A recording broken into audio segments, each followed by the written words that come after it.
Hello, everybody. We're going to talk today about human rights.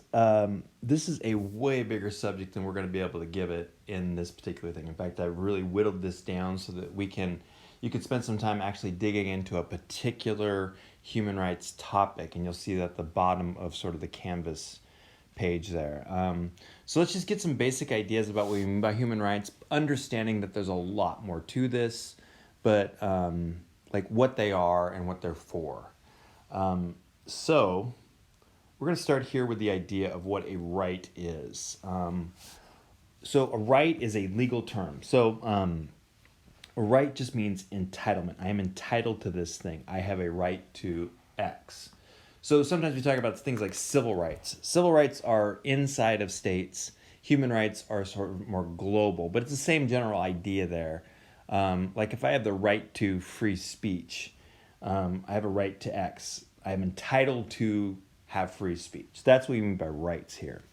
If it's a legal term in the sense that if this thing is denied, then I get to make a legal claim.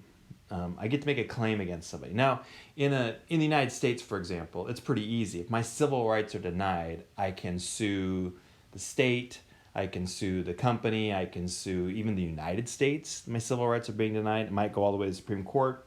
But that's sort of how that works. I can't just say my rights are denied, give me my rights. I mean, it's a legal claim to do that.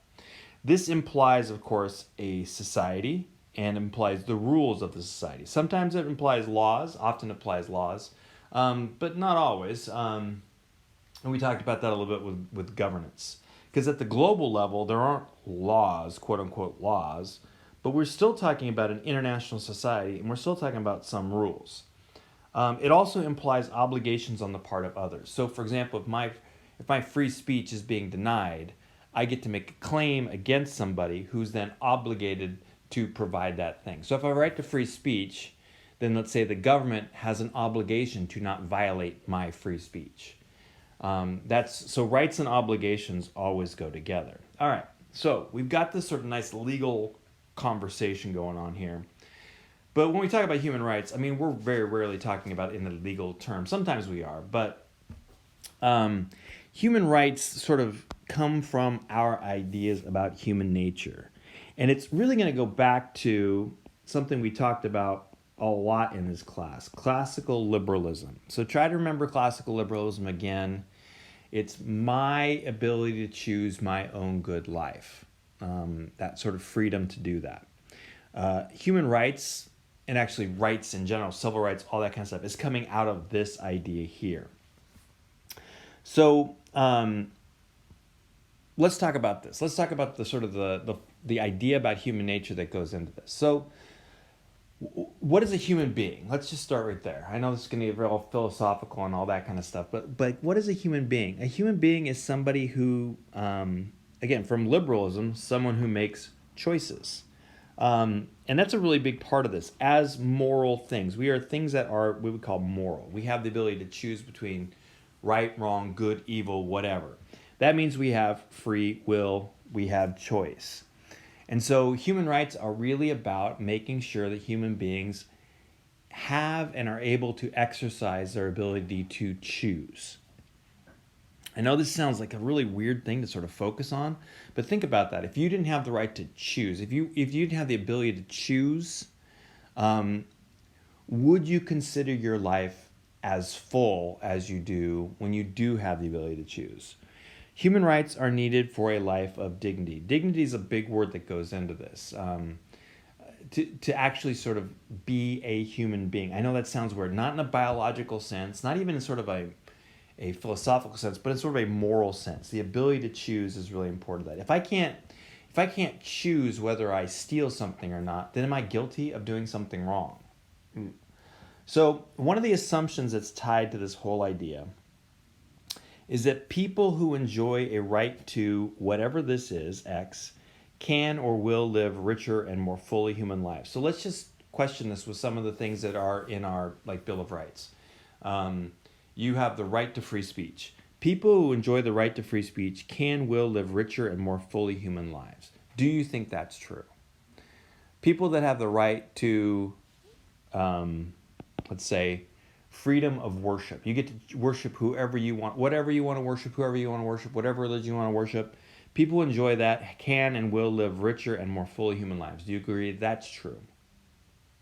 So this is part of, again, that liberalism, that classical liberalism idea is coming into this very heavily in terms of your ability to choose your own good life. That is what we mean by you get to live a more rich and more fully human life.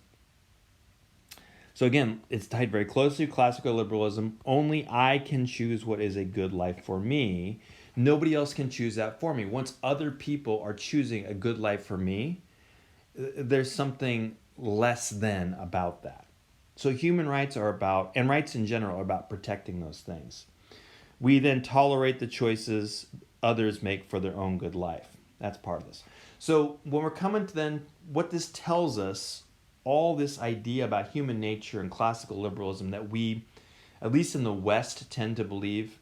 What are human rights then? Human rights are tools that help a person choose her or his own good life. In other words, allow a person to be human. They're tools that allow us to be a human being in that classical liberal sense. So anything that should allow us to do this should be under that human rights idea.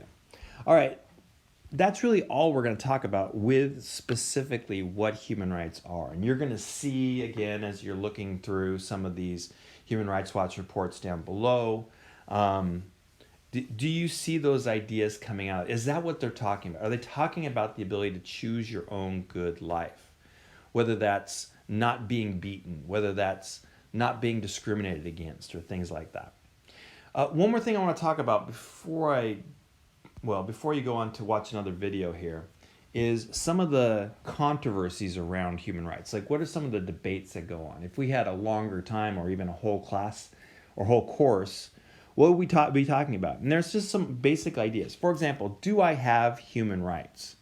Like, we talk about human rights all the time. You violated my rights. We say, we don't necessarily say that, but you hear people saying that. Do I really have these things? Like, what are they? Where did they come from? When someone violates my human rights, who do I make claims against? Now, here's the weird thing about human rights. It turns out that the thing most likely to violate my human rights is going to be my government. The thing that is most likely going to protect my human rights is going to be my government. So it makes a very weird, sort of awkward thing.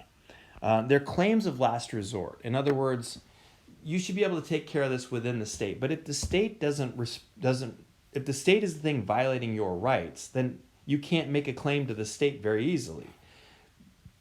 So you essentially are going around the state. You're claiming this inhumanity, I guess you could say, is the way to say that. A claim of last resort. If nothing else is working, you can make the claim on sort of being a human being. Another way to think about this, or another sort of controversy with human rights, is remember that all rights have obligations. So do we actually have obligations to each other? I get that you can't violate my rights. I get that. Sometimes I talk about it this way, that sort of picture a bubble around you. That's sort of your rights. Like, in this bubble, I'm in charge of this bubble. You can't come into this bubble and tell me what's going on. That being said, do I have an obligation to you? We would say sort of bare minimum level with this. I have an obligation not to bust into your bubble. Okay. But do I have other obligations to you? In other words, do I have an obligation to help you expand your bubble? We call these positive rights, to sort of give you more choices.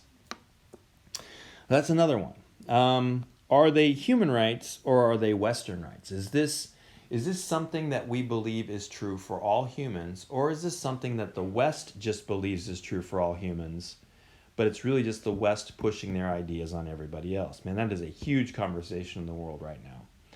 Everybody in the world uses the language of human rights, but they don't all necessarily mean the same thing. So, for example, if you go to Saudi Arabia, they will talk about the rights of women, for sure, that women have human rights.